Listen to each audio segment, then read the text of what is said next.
And the recording should be made available on the Acton NBS website several days after this lightning lab today. So welcome all of you to this 6th lightning lab in our lightning lab series of the Acton NBS project of Climate Kick. If you can go to the next slide, please, Philippe.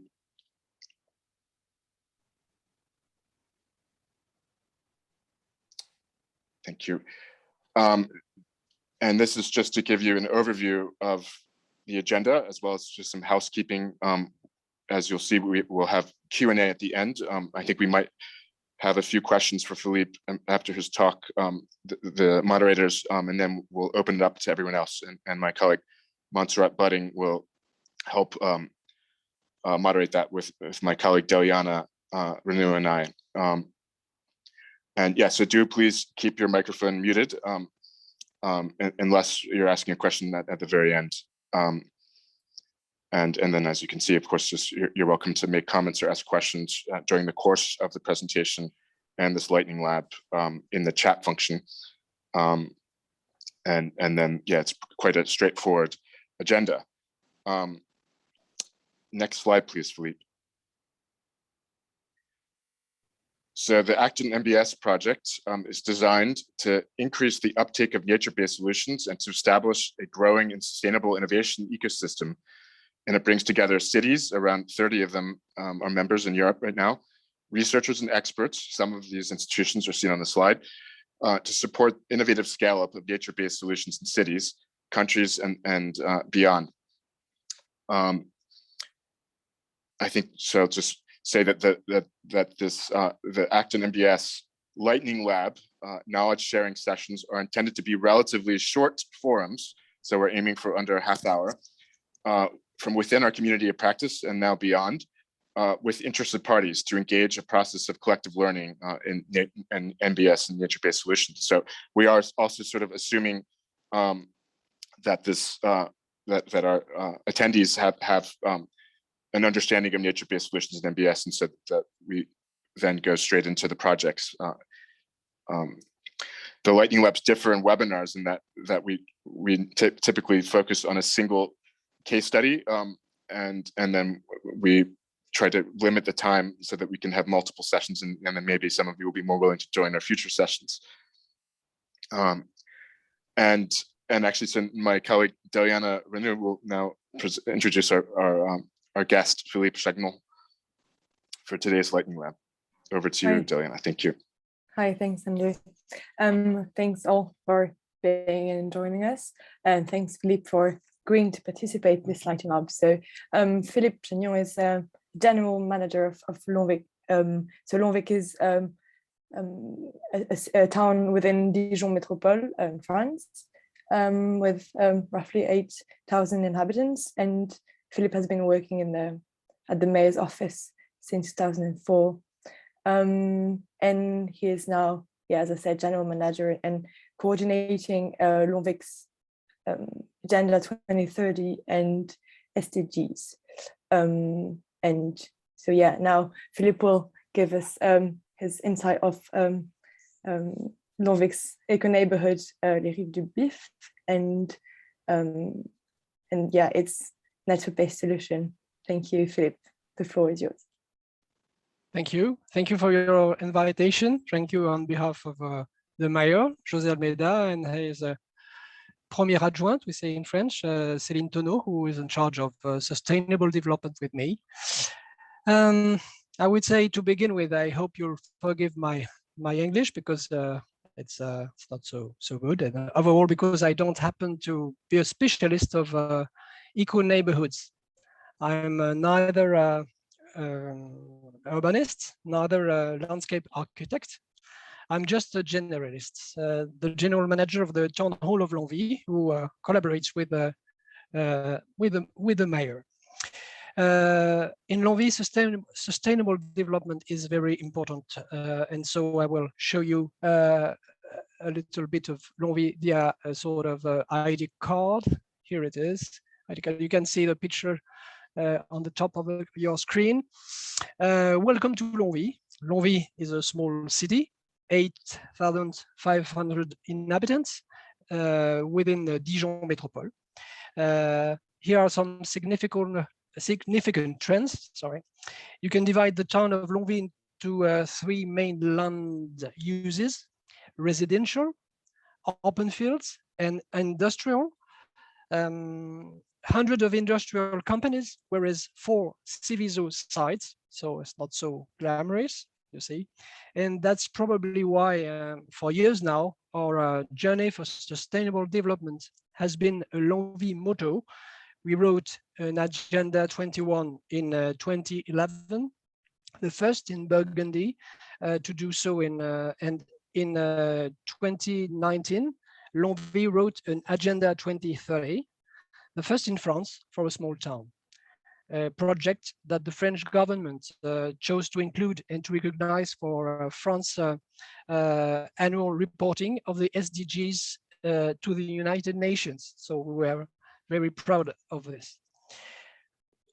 Now, welcome to the eco-neighborhood Les Rives du Bief. The neighborhood is quite small, 71 dwellings, but quite close from the town hall and the center.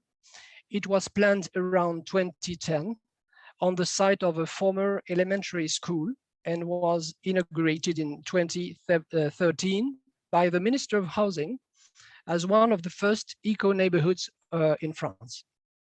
In fact, the Act on NBS team asked me to present it because without knowing it, in a way, Les Rives du Bief seems to apply various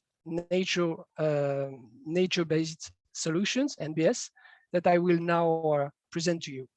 In fact, water solutions, woodlands solutions, green buildings, and also a sort of slow-moving policy with walking and cycling. So I will explain all this. First, you can see the map of the eco neighborhood. Here it is, and I will probably go back to this picture later on. First, so water solutions. The planning of the Rives du Bief was not committed to an urbanist, but as I told you, a landscape architect, Pascal Jacotot, who made one major proposal to Longvic's local council: bring back water and nature and woods to the surface of the town. The landscape architect's site's plan was to shape the whole neighborhood using a bioswale eco corridor. So I come back to the first picture. So you see in the middle of the plan a sort of S, a blue S, and it's a swale. In fact, it's not filled with water, but it collects water. This bioswale eco corridor meanders through the entire site. The bioswale eco corridor, which also is part of and links to the town green axis, is intended to offer 3 eco benefits. So you see it again. This is the other side. This is one side. So you see, you can cross it with the wooden gates. So 3 co-benefits: to collect rainwater from the hard surfaces, pathways, streets, car parks, and building roofs. To filter gray water with specific vegetation. So you see it. And finally, to shape or to sculpt the landscape through its undulating movements. The neighborhood's bioswale eco corridor was precisely calculated by hydrologists to absorb enough rainwater during storm events, like a sponge, without retaining excessive still water during other periods, so as to prevent infestations of mosquitoes, for example. And it works quite well. Second part of the water solution, the water jets. I have to mention that this eco-neighborhood was settled within direct reach of Longvic's primary social housing neighborhood. Originally, the residents hoped to be able to buy a flat or a small house with a green area, but it was not financially possible. That's why the idea was, from the beginning, to provide a large public area with recreational and play spaces for children, right at the limit between the eco-neighborhood and the social infrastructure. I can go back again to the map. And so you see on the west part, the left part of the of the plan, you see some big buildings. It's the social housing which are there. So it's very close to the eco neighborhood.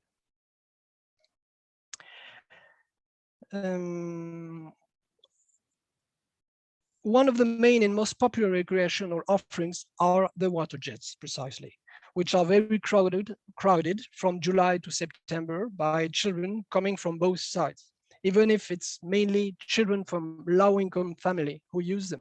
So you can see it's very, very clever and very useful. There is nobody right now because I took the picture at lunchtime, but it's really crowded at summertime. Second, woodland solutions. You find trees and woods everywhere in Les Rives du Bief through 3 microforests and through wooden games for children. Microforests first, very useful to create thermic comfort for residents and even for all other people walking across. This is definitely an excellent response to the consequences of global warming, even if a decade ago, this aspect was not the main goal of the project. There has been greater biodiversity and visual comfort, which guided the planting of so many trees. In fact, 400 trees and several thousands of shrubs. Some look like a real forest, but there is a more savage zone, which colored groves too.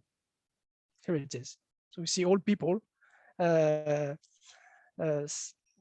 watching, contemplating the trees. Last but not least, the conceptors decided to keep as a souvenir of the former school a range of splendid limes which crossed its playground. Here are they. So now they are inside the eco neighborhood. It was in the playground of the school before. It's a big success, and it's always a pleasure to see around so many kids and parents around. Yeah, sorry. Here are the games, the wooden games.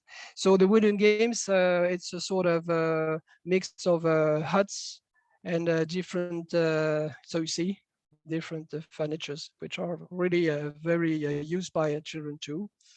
And the swale itself is crossed by small wooden pillars, which make it fun to walk over. So you see that's a quite clever idea to put fun in the everyday life. But the wood is not only in the landscape. Buildings themselves are intended to be natural. Green buildings. Here is the main entrance building, let's say. Both collective buildings and grouped houses have wooden frames, which were quite novel in France 10 years ago, and still are. Most often they are also wooden sided, and the buildings have green roofs with vegetation. The building architects respected bioclimatic orientation with sun-oriented apartments. Grouped houses form a quite dense sector, but people don't often mention this because when asked about their feedback, they don't feel it's difficult to live with these so dense houses. On the next picture, you can notice here are the grouped houses. And on this picture, you can notice also carports and waste sorting. Regarding energy, we use air-to-air heat pumps. Last part, promoting green modes of transport. The last part of this short walk is a promotion of slow moving, let's say, non-motorized and green modes of transport like walking and cycling. Since 1985, the successive mayors of Longvic have introduced projects with the overall aim of connecting the town south side and north side with walking and cycle path, connecting the Burgundy Canal to the town center and beyond. We call this project l'Axe Vert, the green axis. So this new eco-neighborhood was an excellent opportunity to apply this rule as we introduced new pedestrian and bicycle path. Just one concession, here is an example. Just one concession was made to the car in order to open up the enclosed social housing neighborhood. A 20-kilometer speed limit street has been created, mixing different transport modes, car, bicycles, and pedestrians. But even there, nature has been taken into account through car parks with permeable surfaces, you see it, and even through the reuse of the former school's iron gate, as you can see in this picture. So what now? As Longvic went on developing this green axis, residents from the social housing sector and from the eco-neighborhood can now walk without any stop to the commercial city center, using lanes and 3 footbridges, one specially crossing the river Ouche, surrounded by a natural setting. In 2017, the government chose Longvic as one of the first 5 French eco-neighborhoods reaching the ultimate quality level, number 4. And since then, Longvic started planning a second eco-neighborhood, Les Pommerets, the small apples, much bigger than the first eco-neighborhood, but also more complex to plan and manage. Right now, we hope it will soon pass level 2. So, thank you for your attention. And now I wait for your not so tricky questions, if you have some.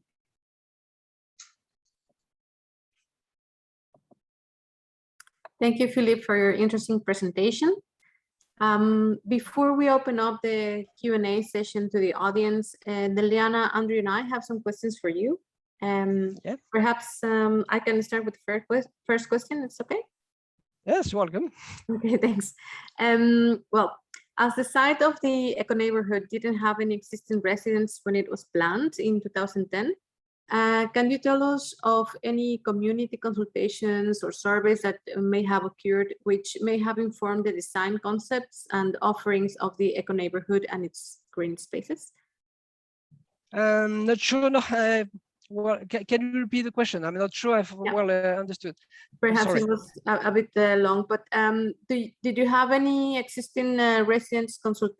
Well, because who have been consulted, how it worked with the population already living at that time, living around at that time of the building of the eco-neighborhood? That's what you mean? Yeah, like if you have any community consultation for yes, it was the landscape architects at that time, before everything began, who organized meetings with people living around to ask them if they were, how they would imagine the place, and if they would be interesting in the common furnitures and I mean and playground and so on, in order to imagine already the future eco-neighborhood without their inhabitants, because that's always the problem of building an eco-neighborhood when there are nobody, and especially often people who don't want anything in front of their own houses or own buildings.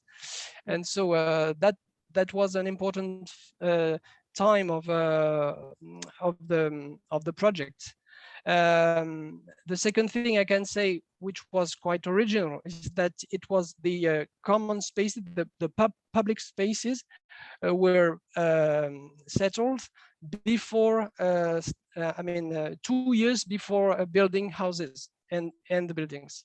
So during 2 years, people could see the place, see the swale, the curving of the swale. Then there were flowers to cover all the ground at that time, and so people could had time to imagine what would be built at that place. There was also a very important phases of a discussion with through collaboration with children. In fact, there is a school, another, not the former school, but another one, which is very close to the eco-neighborhood, and where study the children from the social housing sector. And the teachers during 2 years made lessons about trees, about what is a plant, what is a tree, and also made the pupils read books, novels about trees, and that was the first part. And second, they have been associated to the planting of the trees and the shrubs with the gardeners of the town gardeners, and that they helped. So they were really interested in this. And of course, it was a way also of associating the parents, because the children every evening could tell what they did, and so everybody was involved in the project in a way. Okay, thank you. Well, quite interesting, and I think there was a lot of social and community participation before and during the project, the implementation. Yes. So thanks for your answer, and I give the floor to Andrew and Eliana. Yeah, thank you, Philip, for your presentation. So as it's been about 10 years that the eco-neighborhood was implemented, could you briefly highlight for us what are the social impacts and the social, well, probably benefit for social diversity and possible challenge for it as well, since it's near the social housing area of Longvic as well. Thank you. Yeah, it was a challenge, as you say, because in a way it was a try to complete to build a new neighborhood aside a social neighborhood with low income families, and on the way to the center. And in fact, the risk was to welcome rich families. And the risk was a sort of, as I like to say, a sort of apartheid-like situation where rich people would live very close to poor people, and that could have been very dangerous in a way. I mean, socially explosive. It didn't happen because the good idea was to bring something to the social housing sector. Was to build to settle this playground part, which is very central. You can see it on the map, play areas, and you see that in fact the children from low-income families can use them, and these families can also cross the eco-neighborhood to the footbridge, and then to the north up to the central, so the commercial center of Longvic. And so everybody uses this eco-neighborhood. Some people live inside, but of course, many other people uses it, either children or their parents themselves when they go shopping and so on. So that was really the good idea, and so it has been accepted, and in a way, it's probably the most interesting success and good result for us. So to be honest, people don't live together. But it was not the objective. It's at least that they respect each other and they cohabitate, they live together, and without any particular problem. We have no problems of violence and so on, and that works quite well. And that was really a challenge, and it was not so sure at the beginning. We were a bit afraid of imagining this project like this. Great, thank you, Philippe. And I understand that some of you might have to leave at the half-hour mark. Since we started about 5 minutes late, we might continue on if that's okay, maybe until 3:35 Central European time or so. So I'm going to attempt to just ask or bundle two questions together. So first, Philippe, if you could share with us any outcomes of, say, the environmental impacts of the project, and were there any flooding events in the decade or so since the project has been built, the eco neighborhood has been built, and its features, and how have these environmental nature-based solutions components performed with any flooding or inundations? And that, so maybe if you can touch on that very briefly, because I think there's something to say about that. And then secondly, what are some of your next steps? This is coming from one of our attendees who's part of the Acton NBS initiative, Julian Swinkels. Do you have any next steps planned for the future? And is Longvic planning to reach level 4 of the eco neighborhood certification? And yeah, I mean, I understand that many of the lessons from this first eco neighborhood project and the popularity of the amenities like the water game features that you've spoken about have influenced a new eco neighborhood that's under planning right now. And so I think that's one example of the future plan. So maybe you can, first discuss the flooding performance of the nature-based solutions, and then secondly, any next steps planned, please. Thank you. Yeah, we had no flooding events in the eco neighborhood, but we had some in the rest of the city.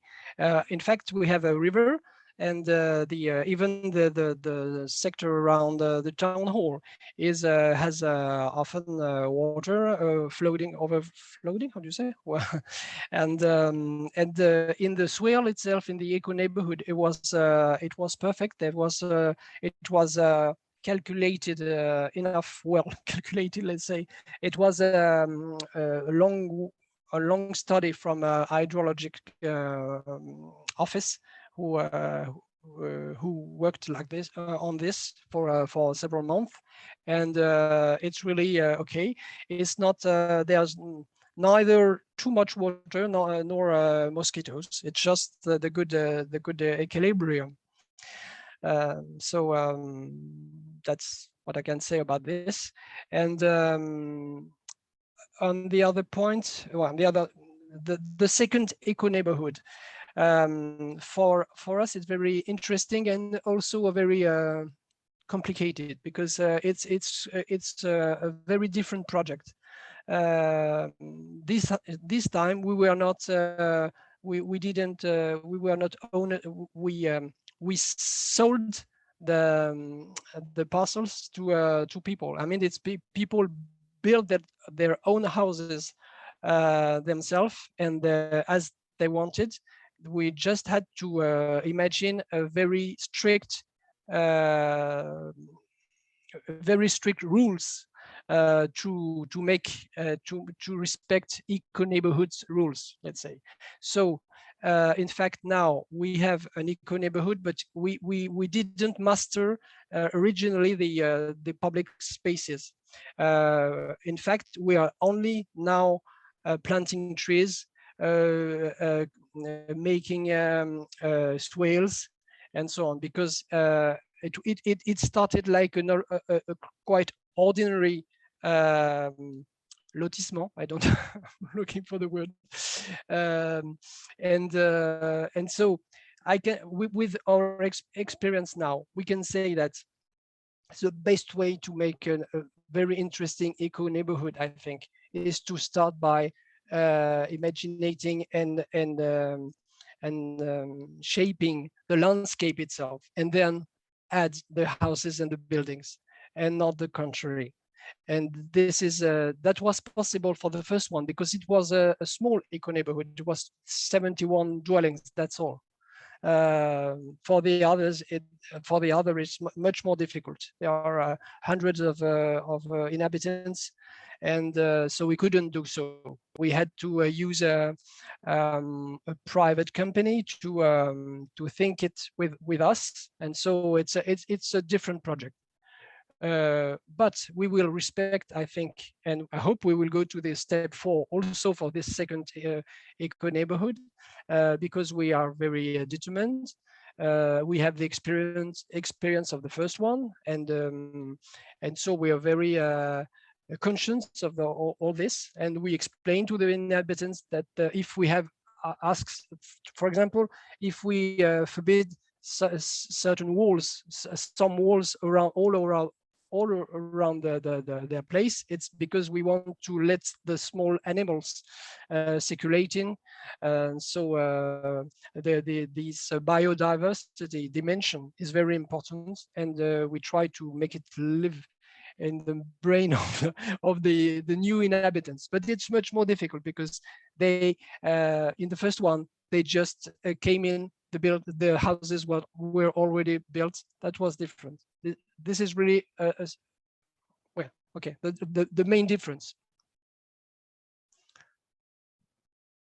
Thank you, Philippe. I have a question also from our audience on the chat. And it's coming from Sandra Baki.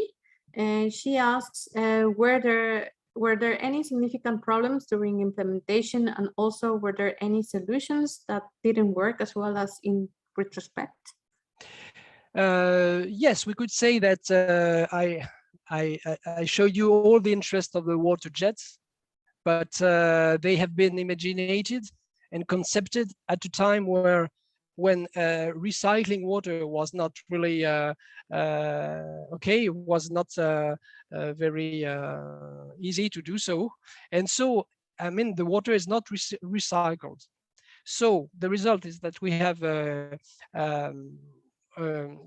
water consumption, which is very important, too important. But that's one problem. That's one financial problem, of course. But second, with the global warming, every year now, state forbids cities to use too much water, and so we are obliged often to close to shut off the water jets at certain times, especially and precisely, especially when it's when they are the more necessary. And so we are planning to change all the system to make a system of recycling water, because it costs too much in water, of course, because children play so much with it, and they don't realize, of course, this is a real problem today. Maybe I think the main problem, because in fact we plan these water jets as a response to it was first not to respond to global warming, but it was to give possibilities to children who can't play, can't go to the sea, who don't have any holidays. And so that's why we wanted to do so. And if we can't furnish the water because the state forbids us to do so, it's really a problem. So some weeks, every summer, during some weeks, they are closed, and it's really a problem. I think of this. Otherwise, I don't say. I don't know. Maybe even cars. It's 20 kilometers speed limit, and it's not so well respected.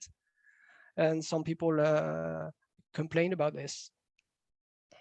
Otherwise, no. And also maybe the maintenance costs. Of course, it's many trees. So many work for the town gardeners, of course.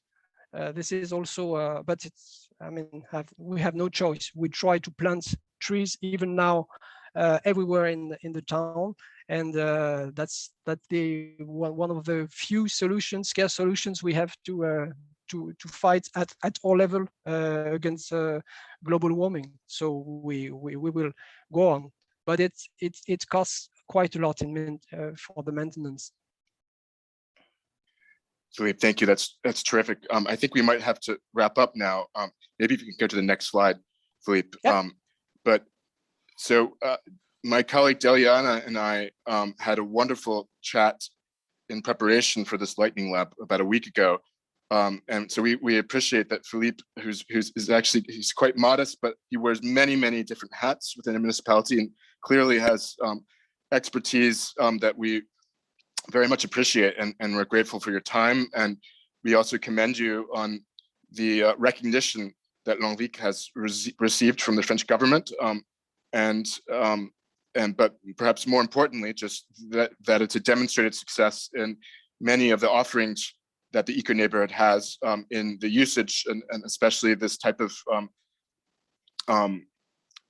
inclusion, social inclusion, that might be unique, and I think is a very good lesson for the Acton NBS initiative, as we often try to, or we profile different case studies and different lessons of success, and how they achieved it, but how that this type of sensitivity to some of these social concerns, and of course it's an ongoing issue. And I just wanted to add though that we also remember that during the COVID lockdown last year, so for example, sadly, the water features had to be shut off, and this was, of course, you could say tragic to many of the beneficiaries of the children that were used to accessing that, especially when there was a heat wave that was experienced at the one time that it was probably wanted most, and that's unfortunate. But on the other hand, that we've learned that this initiative and the popularity of that particular feature has influenced subsequent water features in Longvic and other towns, and then this, of course, this next eco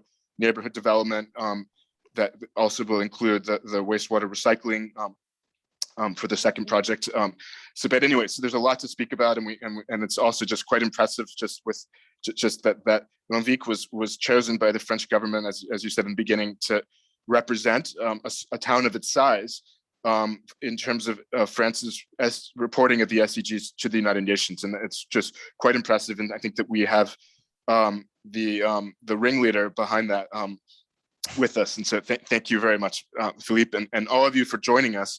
I want to just flag, sorry, one thing I meant to say in the very beginning is that I should have just mentioned, of course, that the Acton NBS initiative is a part of EIT Climate Kick, which represents the largest public-private partnership within the European community for innovation.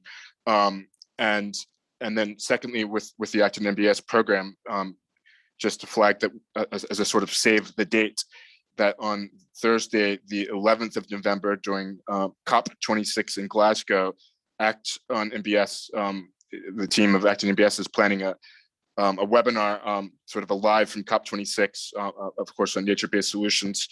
So stay tuned to that, but that's the 11th of November. So you might mark your calendars, and some more information is forthcoming.